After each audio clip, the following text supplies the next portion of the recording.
ஒருவருக்கொருவர் ஜெபம் பண்ணுங்கள். கிறிஸ்துவுக்குள் பிரியமானவர்களே, யாக்கோபு அதிகாரம் 5 கேள்விகளும் பதில்களும். தங்கள் மேல் வரும் நிர்பந்தங்களின் நிமித்தம் அலறி அழ வேண்டியவர்கள் யார்? ஐஸ்வர்யவான்கள். ஐஸ்வர்யவான்களின் டேஷ் அழிந்து போயின. ஐஸ்வர்யம்.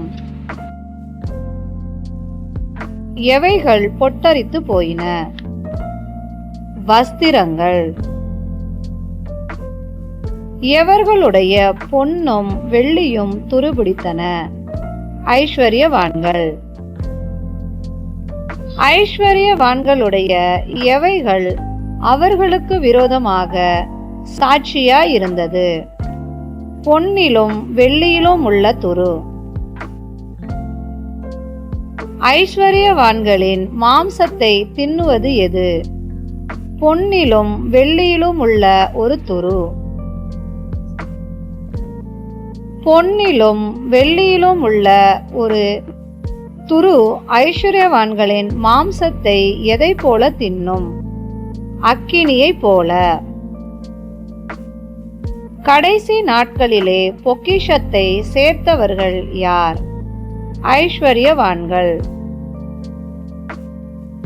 ஐஸ்வர்யவான்களால் அநியாயமாய் பிடிக்கப்பட்டு கூக்குரல் இடுகிறது எது? அவர்கள் வயல்களை அறுத்த வேலைக்காரருடைய கூலி. ஐஸ்வர்யவான்களின் வயல்களை அறுத்தவர்களுடைய கூக்குரல் எங்கே பட்டது? சேனைகளுடைய கர்த்தரின் செவிகளில். பூமியிலே சம்விரமாய் வாழ்ந்தவர்கள் யார்? ஐஸ்வர்யவான்கள். ஐஸ்வர்யவான்கள் எதில் உழன்றார்கள்? சுகபோகத்தில். கொளுத்தவைகளை அடிக்கும் நாளில் நடக்கிறது போல தங்கள் இருதயங்களை போஷித்தவர்கள் யார்? ஐஸ்வர்யவான்கள். ஐஸ்வர்யவான்கள் யாரை ஆக்கினைக்குள்ளாக தீர்த்து கொலை செய்தார்கள்? நீதிமானை. நீதிமான் யாரோடே எதிர்த்து நிற்கவில்லை? ஐஸ்வர்யவான். கர்த்தர் வருமளவும் எப்படி இருக்க வேண்டும்? நீடிய பொறுமையாய். நீடிய பொறுமையோடே காத்திருக்கிறவன் யார்? பயிரிடுகிறவன். பயிரிடுகிறவன் எதை அடைய வேண்டும் என்று நீடிய பொறுமையோடே காத்திருக்கிறான்? பூமியின் நற்பலனை. எவைகள் வருமளவும் பயிரிடுகிறவன் நீடிய பொறுமையோடே காத்திருக்கிறான்? முன்மாறியும் பின்மாறியும். நீங்கள் நீடிய பொறுமையோடிருந்து எவைகளை ஸ்திரப்படுத்த வேண்டும்? உங்கள் இருதயங்களை. யாருடைய வருகை சமீபமாயிருக்கிறது? கர்த்தர். ஒருவருக்கொருவர் டேஷ் முறையிடக்கூடாது. விரோதமாய். நீங்கள் ஏன் ஒருவருக்கொருவர் விரோதமாய் முறையிடக்கூடாது? நியாயம் தீர்க்கப்படாதபடிக்கு. வாசற்படியில் நிற்கிறவர் யார்? நியாயாதிபதி. யாரை துன்படுத்துதலுக்கு திருஷ்டாந்தரமாக வைத்துக் கொள்ள வேண்டும்? கர்த்தருடைய நாமத்தினாலே பேசின தீர்க்கதரிசிகள்.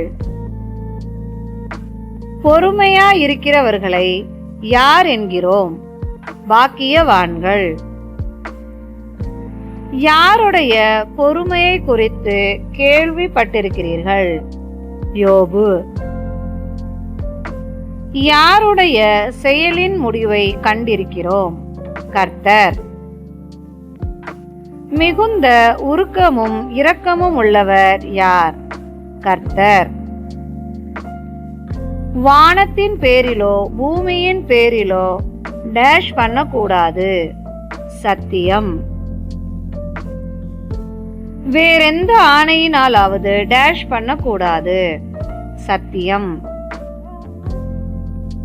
நீங்கள் எதற்குள்ளாக தீர்க்கப்படாதபடிக்கு உள்ளதை உள்ளதென்று சொல்ல வேண்டும்.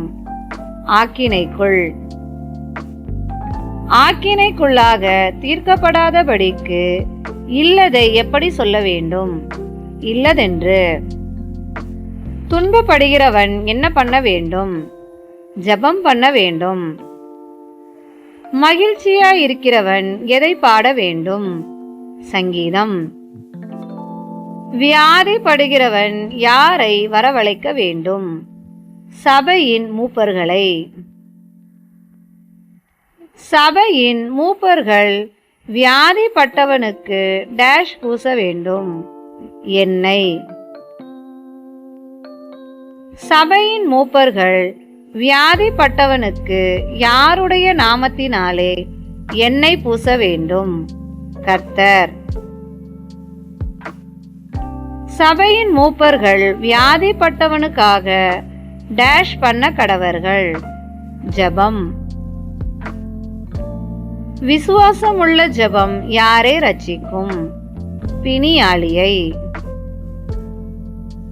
விசுவாசமுள்ள ஜெபத்தினால் வியாதிப்பட்டவனை எழுப்புகிறவர் யார்? கர்த்தர். வியாதிப்பட்டவன் டேஷ் செய்தவனானால் அது அவனுக்கு மன்னிக்கப்படும். பாவம். நீங்கள் எவைகளை ஒருவருக்கொருவர் அறிக்கையிட வேண்டும்? குற்றங்களை. நீங்கள் எதற்காக ஒருவருக்கொருவர் குற்றங்களை அறிக்கையிட வேண்டும்? சொஸ்தமடையும்படிக்கு. ஒருவருக்கொருவர் டேஷ் பண்ண வேண்டும். ஜெபம். யார் செய்யும் ஊக்கமான வேண்டுதல் மிகவும் பலனுள்ளது? நீதிமான். நம்மை போல பாடுள்ள மனுஷனாயிருந்தவன் யார்? எலியா. எலியா எதற்காக கருத்தாய் ஜெபம் பண்ணினான்? மழை பெய்யாதபடிக்கு. எலியா ஜெபம் பண்ணின போது எவ்வளவு நாள் பூமியின் மேல் மழை பெய்யவில்லை? 3 வருஷமும் 6 மாதமும். எலியா மறுபடியும் ஜெபம் பண்ணின போது மழையை பொழிந்தது எது? வானம்.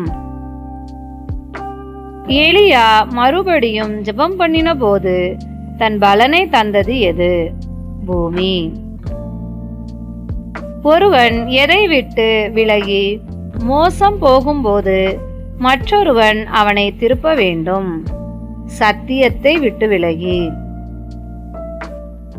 தப்பிப்போன மார்க்கத்தினின்று பாவியை திருப்புகிறவன் எதை மரணத்தினின்று ரட்சிப்பான்? ஒரு ஆத்துமாவை. தப்பிப்போன மார்க்கத்தினின்று பாவியை திருப்புகிறவன் எவைகளை மூடுவான் என்று அறிய வேண்டும்? திரளான பாவங்களை. கிறிஸ்துவுக்கே மகிமை உண்டாவதாக. நன்றி.